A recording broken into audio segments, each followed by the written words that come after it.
Oh man, if you're tuning in today, you're probably as shocked as I am about what's going down with the United States and Venezuela. I mean, just imagine waking up the headlines screaming about US military strikes deep inside another country, capturing their president in the dead of night. And then the American leader straight up saying we're gonna run the place for a while. It's like something out of a Hollywood thriller, but this is real life happening right now in 2026. My heart's racing just thinking about it, the tension, the risks, the sheer audacity. If you've been following the news, you know this didn't come out of nowhere, but holy cow, the escalation hit like a thunderbolt. Today, I'm diving deep into the whole mess, the US invasion plans, or what they're calling strikes for now against Venezuela, the roots of this conflict that go back decades, and why it's blowing up everyone's feeds. Stick with me because this story is packed with drama, betrayal, power plays, and some seriously high stakes for the world. Let's break it all down, step by step, like we're chatting over coffee, and I'll try to make sense of this chaos. First off, let's set the scene with what just exploded onto the global stage. It was early morning on January 3rd, 2026. When the US launched what they're officially calling Operation Absolute Resolve, picture this, over 150 aircraft. We're talking stealth fighters like F-22 Raptors, F-35 Lightning E's, bombers, helicopters, the works screaming across the Caribbean and pounding targets in northern Venezuela. Caracas, the capital, lit up with explosions. They hit military bases, airfields, ports, even a massive signal antenna on a mountain. Power went out in parts of the city, plunging neighborhoods into darkness, and the main goal, snatching Nicolás Maduro, Venezuela's president and his wife, Celia Flores, right out of their fortified compound at Forte, the country's biggest military complex. Delta Force operators, those elite special ops guys, swooped in on Black Hawk helicopters under heavy cover fire. Faced some resistance. One chopper even got dinged by bullets, but they got the job done. Maduro was blindfolded, thrown into Nike sweats, handed a water bottle, and flown out on a US warship, the USS Iwo Jima, before being jetted to New York for prosecution. Can you even wrap your head around that? A sitting head of state, kidnapped or arrested, depending on who you ask, by foreign troops on his own soil. Trump, back in the White House for his second term, announced it all from Mar-a-Lago, looking triumphant, saying this was a win against the narco-terrorist who's been flooding America with drugs. But then he dropped the bombshell. The US is going to run Venezuela for a bit, get the oil pumping again, rebuild the infrastructure with American companies pouring in billions. He even joked about being in the oil business now. My stomach turned hearing that it's raw power on display, and it feels both exhilarating and terrifying. Like we're watching history repeat itself in the worst way now. I know some of you might be thinking, why Venezuela? Why now? And that's where we gotta rewind the clock, because this conflict didn't start yesterday. Venezuela and the US have been tangled up for over a century, but things really heated up in the late 1990s. Back then, Venezuela was this oil-rich powerhouse in South America, sitting on the world's largest proven reserves. We're talking more oil than Saudi Arabia. The economy was booming, but inequality was rampant, with a small elite hogging the wealth while most folks struggled. Ante Hugo Chavez, a charismatic military officer who swept into power in 1999 on a wave of populist promises, he called it the Bolivarian Revolution, inspired by Simon Bolivar, the liberator of South America. Chavez nationalized industries, poured oil money into social programs for the poor, healthcare, education, housing, and it worked for a while. Poverty dropped, literacy soared. But here's where the US comes in. Chavez was fiercely anti-imperial. He cozied up to Cuba's Fidel Castro, Russia's Vladimir Putin, Iran's leaders, anyone who thumbed their nose at Washington. He accused the US of meddling in Latin America, and boy, did that ruffle feathers, and DC oil prices were sky high back then, so Venezuela could afford to flip off the US and still thrive. But Chavez's rhetoric was fire. He called George W. Bush the devil at the UN, smelling of sulfur. It was bold, defiant, and it made him a hero to the left worldwide. But to the US, he was a thorn in the side, challenging American influence in its own backyard. Things escalated quickly. In 2002, just 3 years into Chávez's rule, there was a coup attempt. Opposition groups, backed by parts of the military and business elites, briefly ousted him for 47 hours. Chávez claimed the US was involved. Documents later showed the Bush administration knew about it and didn't condemn it right away. Even meeting with coup plotters, the State Department called it a change in government, not a coup. But massive street protests by Chávez's supporters brought him back. That event hardened the divide. Chávez purged the military, tightened control, and ramped up his socialist agenda. He nationalized more of the oil industry, kicking out foreign companies that wouldn't play by his rules. ExxonMobil and others sued, but Venezuela kept pumping. US sanctions started trickling in around 2006, targeting Venezuelan officials for corruption and human rights abuses. It was the beginning of a slow squeeze. I remember reading about this back in the day and feeling this mix of admiration for Chávez's guts and worry about where it was heading. Standing up to a superpower is inspiring, but it comes at a cost. Chávez died in 2013 from cancer, and his hand-picked successor, Nicolás Maduro, took over. That's when the wheels really started coming off. Oil prices crashed in 2014 from over $100 a barrel to under $50. Venezuela's economy, hyper-dependent on oil exports, tanked. Hyperinflation hit, food shortages, medicine vanished from shelves. Millions fled the country, over 7 million refugees by now. One of the biggest migrations in history. Maduro cracked down hard. Protests were met with tear gas, arrests, even killings by security forces. The US ramped up sanctions under Obama, but it was Trump in his first term who went nuclear. In 2017, Trump floated a military option for Venezuela, saying it was on the table.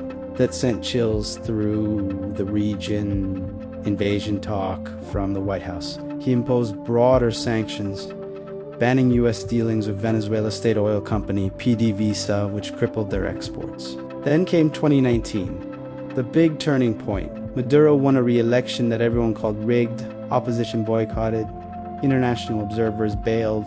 The National Assembly, controlled by opposition, declared Juan Guaido, their leader, as interim president. The US jumped on it, recognizing Guaido, followed by Warshazar countries. It was like a shadow government. Guaido got access to frozen Venezuelan assets abroad, but Maduro held the military and stayed in power.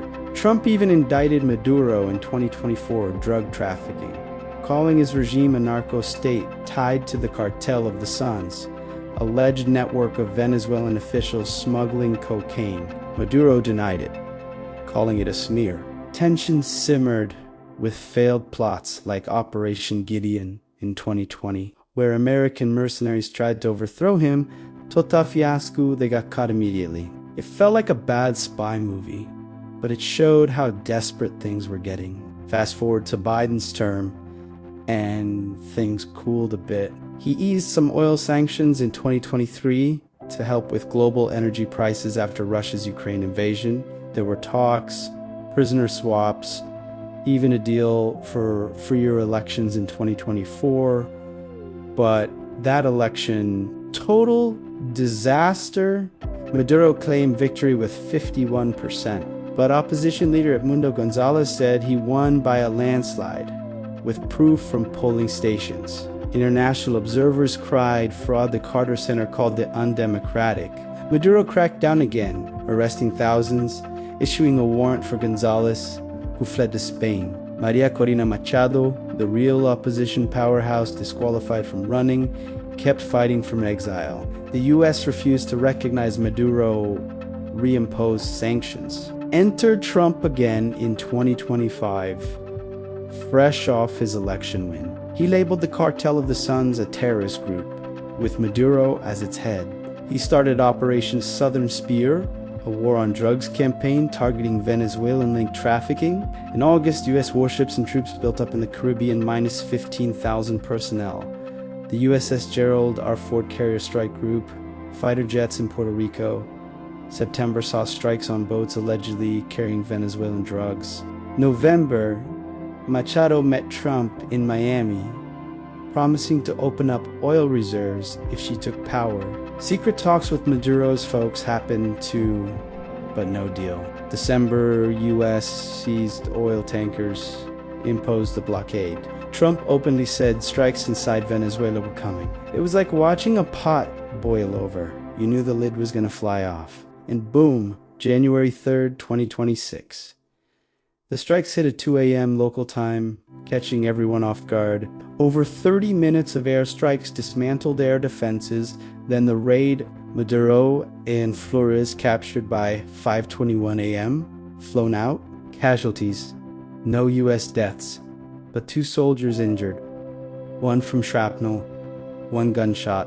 On the Venezuelan side, at least 40 killed, including soldiers and civilians. A civilian died in Caixa Lamar when a building got hit.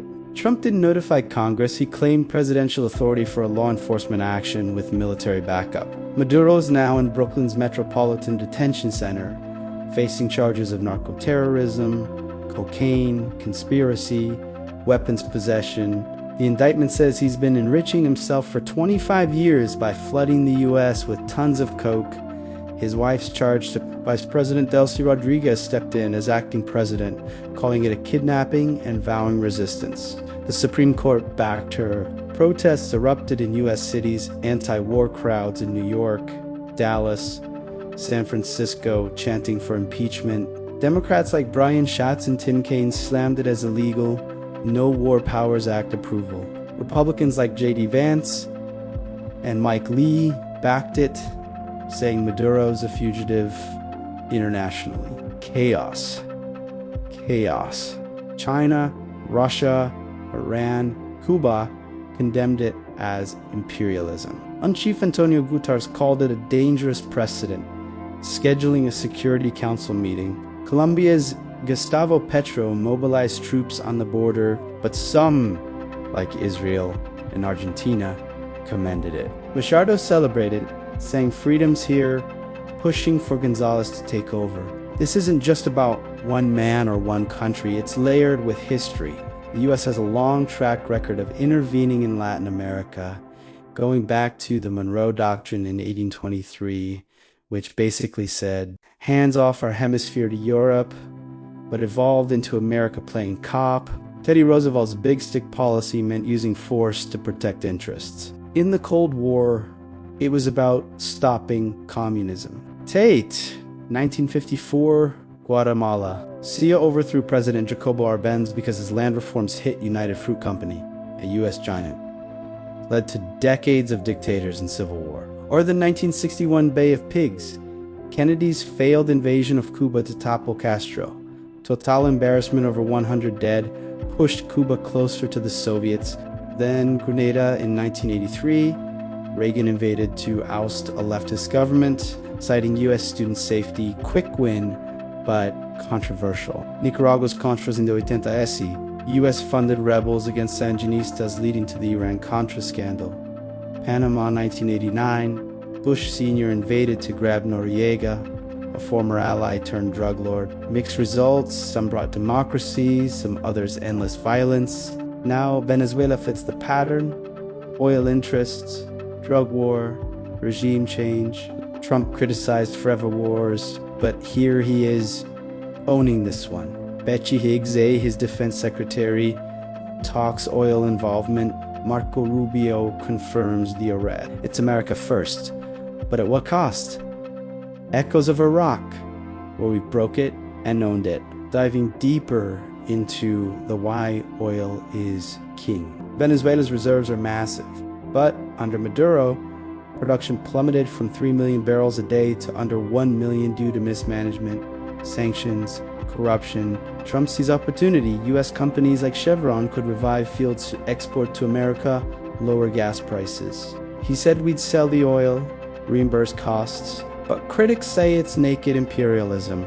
seizing resources, drugs to the Cartel of the Suns allegedly ships cocaine through Venezuelan ports with military involved. Trump's operation targeted that, but is it really about protecting Americans or a pretext? Geopolitics, Venezuela's alliances with Russia, who has troops there, China, huge loans, Iran, oil swaps. Ousting Maduro weakens them, strengthens U.S. hegemony, but risks blowback.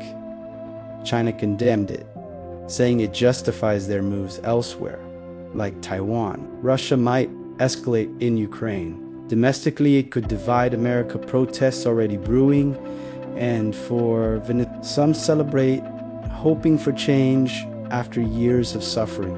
Others fear occupation, loss of sovereignty. Machado, 2025 Nobel Peace winner, wants a transition, but Trump's running it might sideline her. Let's talk emotions here, because this hits hard. As an American, I'm proud of our might, but uneasy about using it this way. It feels like bullying, even if Maduro's a bad guy. Venezuelans I've talked to online are split. Joy at his fall, terror of what's next. Imagine your country bombed, leader hauled off.